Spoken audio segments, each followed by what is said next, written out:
সুপ্রভাত, সবাই কেমন আছো? বাড়িতে আজকে বড় ঠাকুরের পুজো। আমরা কিন্তু বারের পুজো বলি। ভাদ্র মাসের প্রথম শনিবার, তাও আবার শনি অমাবস্যা, তাই হঠাৎ করেই এই আয়োজন করা হয়েছে। পুজো উপলক্ষে এসেছে বড় পিসি, ছোট পিসি, মেজো পিসি, আর গ্রামের লোকজন তো আছেই। আজকে পুজোর দিন একটা ছোট্ট ঘটনা ঘটে গেছে।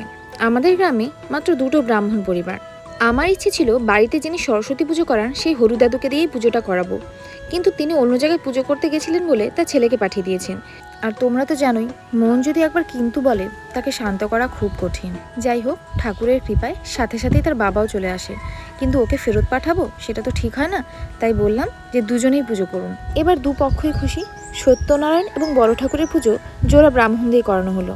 এদিকে বাবা, জেঠু আর প্রভাস কাকু মিলে সিন্নি প্রসাদ তৈরি করে ফেলেছেন, আর রাজর্ষি সবার হাতে হাতে গ্লাস দিয়ে সাহায্য করছে।